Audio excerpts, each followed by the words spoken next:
This is reading from the 22nd chapter of the book of Deuteronomy. You shall not see your neighbor's ox or sheep going astray and ignore it. You must bring it back.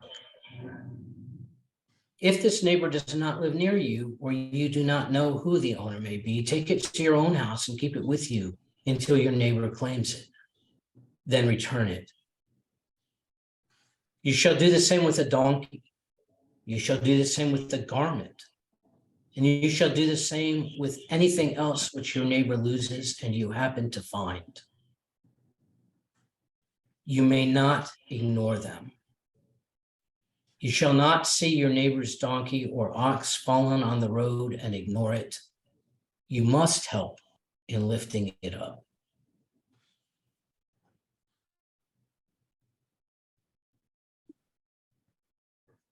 About 40 years ago, when I was finishing up my undergraduate education, I needed to write a master's thesis in history. And I did not find it easy. It required completely undiluted focus for hours at a time. Playing music in the background on my record player helped to drown out other distractions, but only if the music met certain requirements. I needed music without words that would steal my attention, which meant I listened to either classical music or to music in a foreign language. This was way back in the olden times before the internet, and my resources for finding music were not comparable to what they would be now. I had to actually physically travel to a record store to find records. And because I did not have a car for most of my college career, I was limited to one record store about 2 miles from campus by University Parkway, but that I could get to more directly by walking through Wyman Park. It was a decent record store. Not anything like a 4-story Tower Records would have been, where you could have found any kind of record you could conceive of. But it was far better than your run-of-the-mill mall record store with its emphasis on hits and top 100 artists. At this record store, and I have absolutely no recollection what the name of it was, you could find alternative rock and classical music and jazz and a little bit of folk music and some odd things that you had never, ever heard. And they also had fantastic sales bins where they stuffed the things that just hadn't sold well. It was somewhere in that record store that I found an album called Scatterlings of Africa by a group named Jaluga, and bought it because I liked the cover, and brought it home and listened to it and discovered that most of the words were not in English. And it was therefore a fine album to listen to while writing a thesis. I went back to the record store and found the only other record of theirs that I ever saw. And I put both of those records into heavy rotation with my other thesis writing records, which were Vaughan Williams' Fantasia on a theme by Thomas Tallis, The Lark Ascending and London Symphony, and Saint-Saëns Organ Symphony, and then these 2 albums by Jaluga, which had words that didn't distract me because most of them weren't in English, but in Zulu. I am making this point about picking out Jaluga because I liked the album cover and listening to them on a daily basis because I liked the sound and didn't have to listen to the words. I make this point because there could be much better, much nobler reasons for listening to this band. When I looked at the record cover, it didn't escape my notice that this was a band composed of both Black people and white people coming out of the land of South Africa, where the social mixing of white people, Black people, and colored people was restricted, controlled, and mostly illegal. I noticed that the band was multiracial, and I thought that was pretty nifty. But nobody ever wrote about Jaluga in any of the newspapers or magazines I read. Nobody else I knew listened to this band. I had more reading to do than I could possibly get done about ethnic history and labor history. And I just didn't go searching for the information about them. So I did not know about all the legal hurdles they faced just to make music together, particularly the founders of the band, Johnny Clegg and Sipho Mchunu, who started making music together as teenagers in 1970.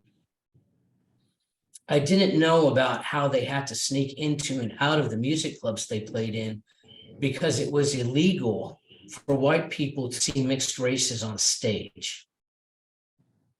And after I graduated from college, I never found out about their massive popularity in the rest of the world, especially in Europe and especially France.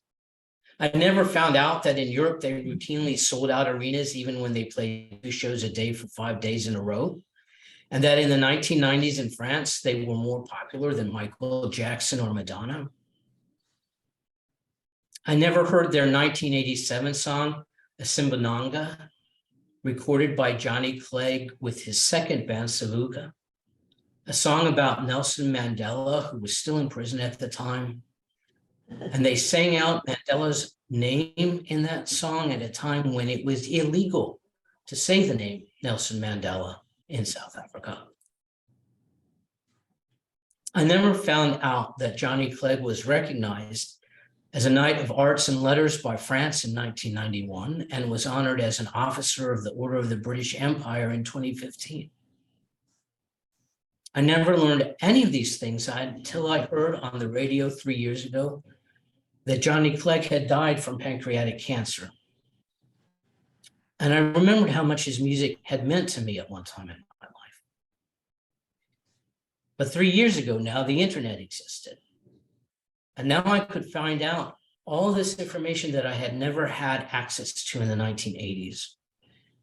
And the more I read about Johnny Clegg, and the more I continue to read about Johnny Clegg, the more hopeful I become that there are times when the kingdom of God does, in fact, break into our world. And I get that hope because of who he was and what he accomplished. About a year after his death, his family published the memoir that he had been working on. And I want to tell 2 stories about his kind of heedless commitment to seeing the world around him as it truly was. The first is about the moment when he was 14 and became attracted to what was called street guitar in South Africa. And he writes, "It was a warm evening. The night sky above Johannesburg was clear and the street was full of the sounds of families in the flats and houses preparing for the evening meal. It was 1967 in Apartheid, South Africa, and I was 14 years old, living with my mother in the working class white suburb of Bellevue. I had been sent up to the local corner cafe to buy milk and bread. Outside the cafe stood a young black street musician.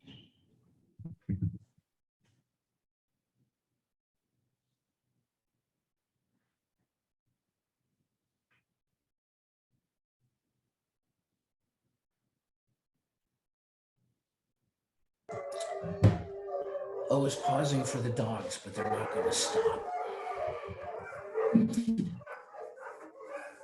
Outside the cafe stood a young black street musician. He was leaning against a classic red English telephone booth with his guitar strapped over one shoulder. He was playing a complicated rhythmic picking line in a kind of absent-minded way. It seemed as if he was waiting for somebody to come out of the cafe. I stood shyly a few feet away from him and listened. It was mesmerizing. I had begun learning classical guitar about a year earlier, and it suddenly dawned on me as I watched that this man's guitar was tuned differently, and he played with a unique finger-picking style.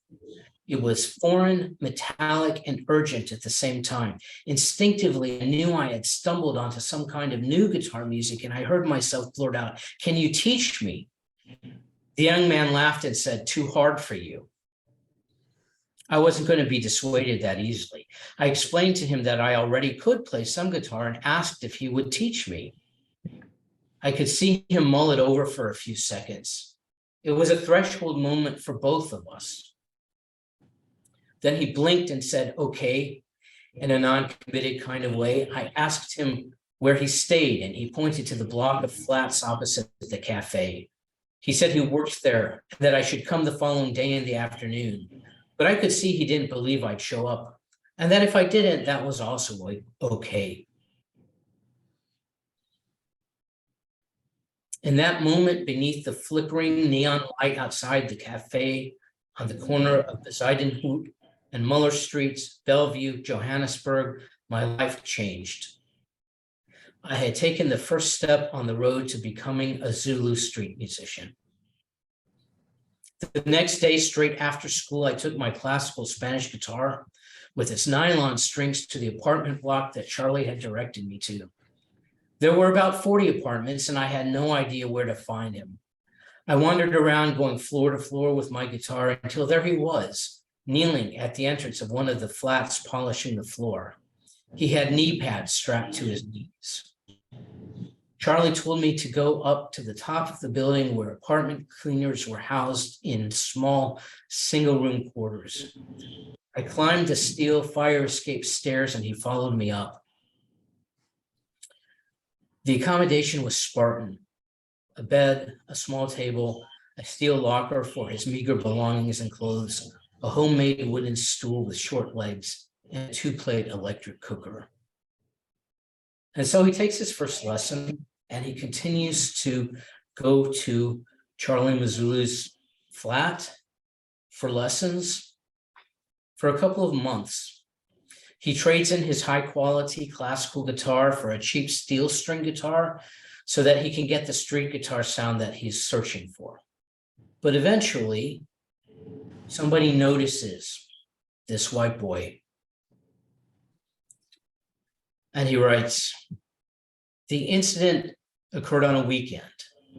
The white caretaker of the apartment block had seen me ascending the steel fire escape stairs to the servants' quarters on the roof of the building. One day he followed me up and found me in Charlie's room, sitting on the bed playing a Zulu song. He was a square-built man, about 35 years old, and dressed quite smartly. He asked what I was doing there, and I said, learning Zulu guitar. He was standing in the doorway, and I could see his deep initial puzzlement. And then he suddenly made up his mind. You must leave, he said, and you can't come back here anymore. You are trespassing. At this moment, Charlie appeared, and an argument ensued between them. It escalated quickly, and there was some pushing and shoving. I stood up, realizing that a fight was going to break out, and waited wide-eyed and with my heart racing. I didn't know what to do. My desire to learn Zulu guitar was triggering a sequence of events for which I was completely unprepared. Leftover building materials on the top of buildings was quite common in Johannesburg, and there were a number of bricks lying around. Charlie picked up a half brick and blocked the caretaker's escape down the steel stairway. He said, I have friends who come on the weekend to visit me. I am not in jail here. You can't tell me who is my friend. This boy is my friend. The caretaker stepped back. He told Charlie he was fired and would be reported to the landlord, and that what he was doing with me was illegal. Charlie was indifferent. You are the caretaker of the building, he said, not of South Africa. And when you walk in the street downstairs, you are just a person like me. Remember that. I am Zulu. I am not scared of you. You can fire me. I don't care. But remember, you must still cross the road to the cafe to buy cigarettes. The caretaker muttered something under his breath and sidled sideways past Charlie and descended the fire escape. After this incident, the caretaker would see me from time to time climbing the stairs, but he never interfered again. So months passed, or a year. And in addition to Charlie Mazzella, Johnny meets a boy about his age, Sipho Mzunu, who plays street guitar and composes his own songs and works as a migrant gardener at a home in the neighborhood. So Johnny approaches Sipho because he wants to learn from him. And Sipo was initially skeptical, but eventually the two become close friends and begin to make music and perform together. Eventually, Sipo invites him to come visit his home in Zululand. When Sipo has to return home for a month at the end of his work contract, a return mandated by law to make sure that migrant workers stay migrant workers. And Johnny writes, when Sipo invited me to go home with him to Zululand when he had to take his obligatory 1 month's leave, there was no holding me back. The first leg of the journey to Sipo's home in Zululand was an overnight trip by railway bus. I watched as goods were hoisted up onto the roof of the bus by acrobatic, strong young helpers. This was done when the side storage bins were full. It meant the bus was loaded to capacity. I had my rucksack and my sleeping bag with me, and of course, a bus ticket. I clambered aboard and sat next to Sipo. There was a wave of excited chatter as all the passengers made last-minute arrangements with friends and others from the bus windows. As the only white person on a blacks-only railway bus, needless to say, I attracted many curious looks from the other passengers, and some stared openly. Then the bus driver came on board and started clipping the tickets. He stopped dead in his tracks when he saw me. "What are you doing on the bus?" he said with astonishment. "I'm going to Kranskop, Natal," I told him. "This is a non-white bus," he said. "You can't sit here." Not wanting to have him kick me off, I quickly asked him where I could sit. He looked at me impassively. "Well, there is nowhere back here you can sit," he pointed out unhelpfully. "But I have a ticket," I said. "Who sold it to you?" "I bought it at the bus ticket counter," I replied. This wasn't strictly true. Sipo had bought it. "What are you going to do in Zululand?" the driver asked. "I'm visiting my friend," I said. I could see that now he was very perplexed, but also that he was aware that he had to get going. "Well, if they sold you a ticket, there's nothing I can do. You will have to sit with me in the front cab. There is no place for white people to sit on the bus. It's only for blacks. I don't know why they sold you a ticket." I quickly grabbed my stuff and climbed up into the front cab. There was no seat, just the engine cowling, which I sat on. The bus started its massive engine, ready to pull away while the last goodbyes were being shouted from the windows of the bus. Instructions to friends to make sure to do certain things while the migrants were away. So he gets off the bus, visits Sipo's home. They go and pay a visit to the chief.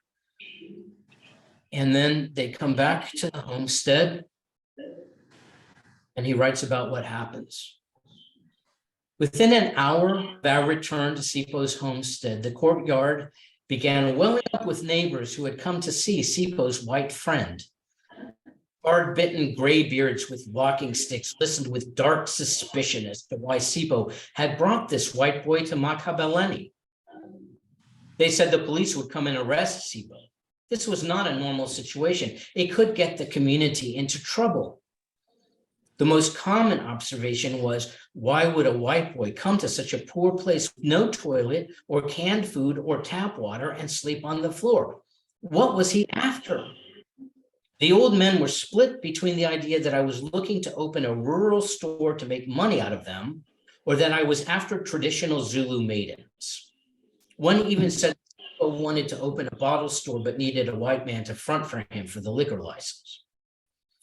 After allowing time for the gathering to make various comments, Sipo got up and proudly announced that contrary to the crowd's perceptions, I was in fact, quote, learning to be a Zulu. This took the audience by complete surprise.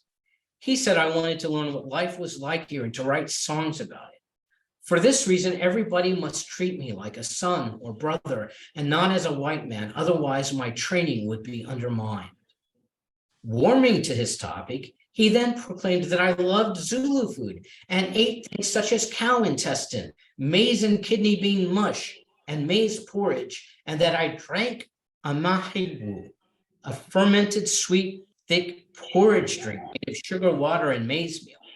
and traditional sorghum beer, all this to sounds of astonishment from the gathering. Some old men and women nodded appreciatively. Others laughed at the ridiculous statement. Finally, and with a great flourish, Sipo said that to show everyone the truth of the matter, I would perform some songs on the guitar in Zulu then and there, and he nodded for me to fetch the guitar. I got the guitar from the room, tuned it a little, and began an introduction. The small crowd gasped in wonder. I then launched into a classic current Zulu street song. No one in Makabeleni in his or her lifetime had seen such a thing. I was used to Zulu migrants being taken aback in Johannesburg at my playing traditional music, but here in Edekani, it was special. These tough old survivors of the migrant system shook their hands, held their hands over their mouths. They said, Lola, and a event has happened. There was such pride that this young white boy had spent time and effort to learn these songs, these hidden gems in the underground world of the migrant. It was a special moment. This motley group of elderly people and children knew that something different had happened, and that, as one man said, their music was being born in the throat of a white boy. The crowd soon dispersed, carrying all this information off into the valley. Sipo's stakes in the community mushroomed into glowing praise from everyone.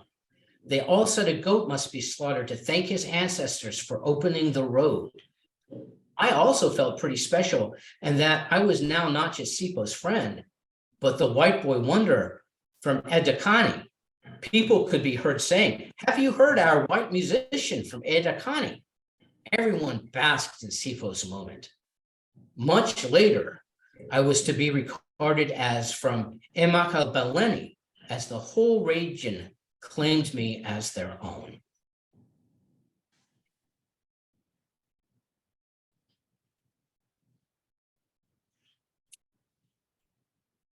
I began today with a passage about the biblical imperative to care, to be concerned, to not pass by.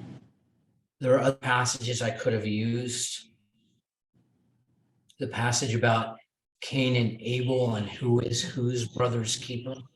The story of the Good Samaritan. Any number of prophetic passages. And the entire life of Jesus with his continual bringing forward of the overlooked and the unseen at the margins of his society. Even though Johnny Clegg never made any claim to being a Christian, and that was not his religious background, nonetheless, the entire witness of his life gives me hope that it is possible to become as relentless as God in our own commitment to seeing the world, to noticing the world. And what I really admire in Johnny Clegg's life is his insistence, even from a jail cell, his insistence that there was no one who was not worth seeing. There was no one that the law could say you couldn't see. There was no one who did not deserve to be seen. He rejected the entire idea of a law saying that some people could not be noticed. I admire his almost insane insistence that he would not be separated or held back from anyone. I admire his insistence on crossing borders and boundaries between colors, between cultures, between epics and histories.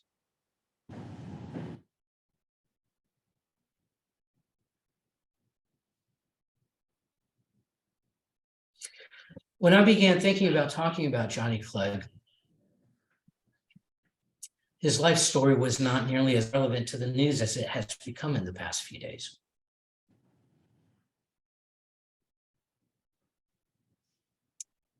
But I think it's that relevant to the news because his story is always relevant.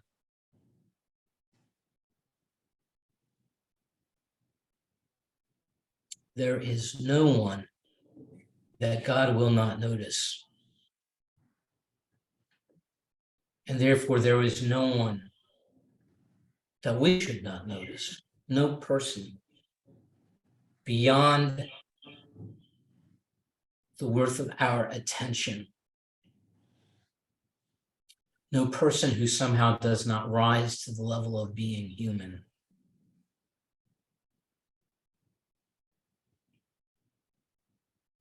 No one that God would let us pass by if we found them lying in a ditch.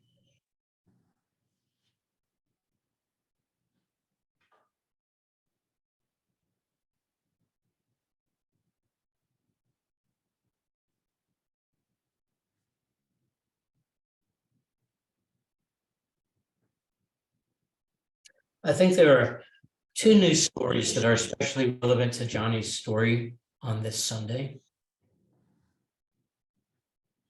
One, of course, is the police beating in Memphis. And the video that we may or may not have seen, but have certainly heard described. And perhaps the despair that we feel about what can ever be done about that. The other story that perhaps may not be as high in your attention is that this has been the deadliest year for Palestinians since the 1980s, and that the Israelis are killing at least one Palestinian a day this year in 2023, and very often killing multiple Palestinians at a time.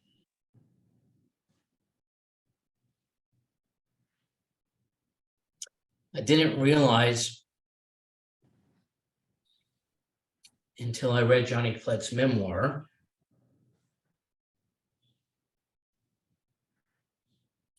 that Israel became a nation and apartheid was set up in South Africa in the same year, 1946.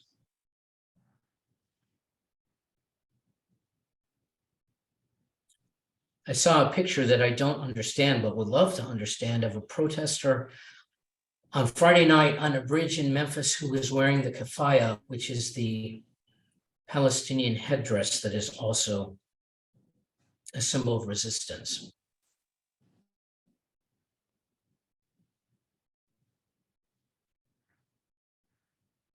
We are talking about populations in both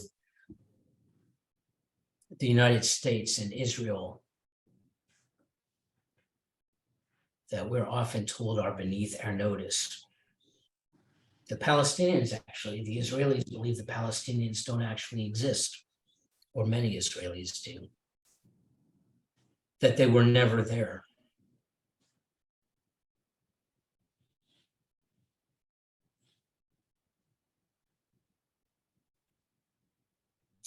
But Johnny Clegg's life gives me hope that if we refuse to not pay attention, things can change. So I'm going to close with what I hope will be a successful media experiment.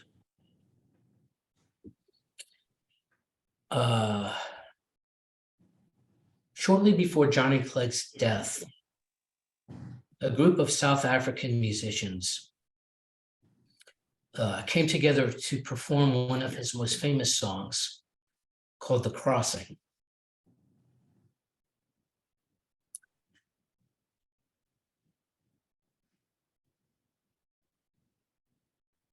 It's a it's a video I cannot watch without crying, no matter how many times I've seen it. So I'm going to play it to end the message, and then then we'll just end with our silence after that. But this is why I cry, as difficult as it is to explain. For one thing, it's a song about death. It's an extremely joy-filled song about death. And there are 80 people singing this joyous song about death. And they are singing to a dying man who is singing with them because he is part of the group that recorded this song. And the idea of a dying man singing so joyously about his own death really moves me. But the other thing that gets to me is looking at all the people in that room in Johannesburg, a Johannesburg recording studio. And there are so many colors of people in that room. And there are people whose native language is English, and people whose native language is Zulu, and people whose native language is Afrikaners. And they are standing with each other in the same room, and they are singing. And when Johnny Clegg began his musical career, everything about that sentence would have been illegal. And it makes me cry every time. So let's see if I can get this to work.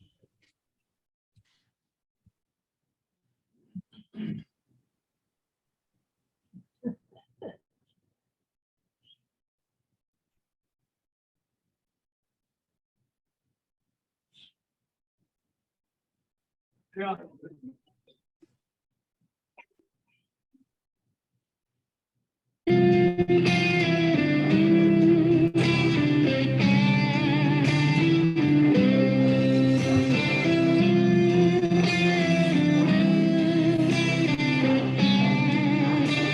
Through all the days that eat away, that every breath that I take, through all the nights I have lain alone in someone else's dream awake, all the words and truths we have spoken, that the wind has blown away. Oh, it's only you that remains with me.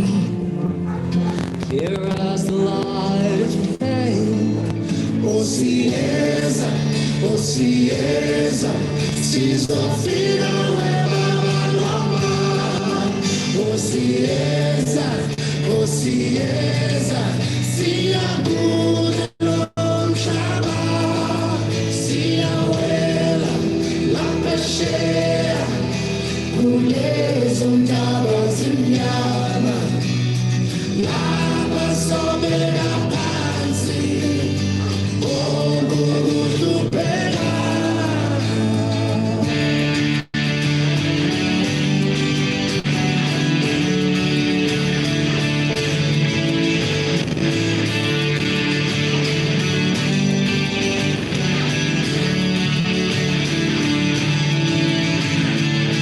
Strong man in a downtown bar takes a beating without making a sound. With through swollen eyes, he sways and smiles, 'cause no one can put him down.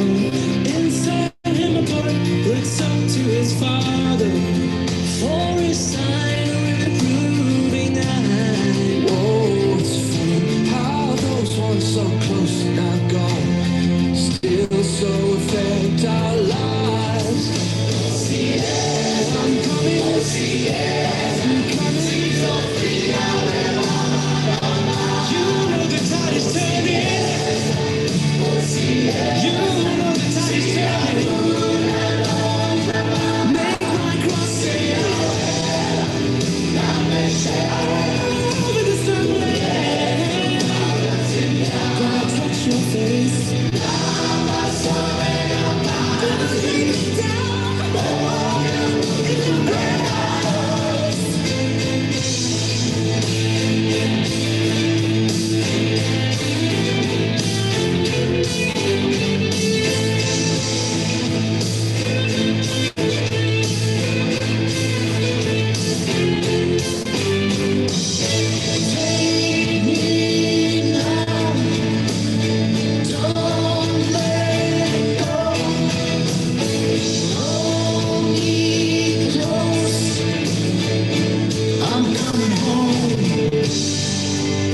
I'm coming, I'll be coming. You know the tide is turning. You know the tide is turning. Make my crossing when the storm clouds gonna touch your face. Gonna lay down in your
Lava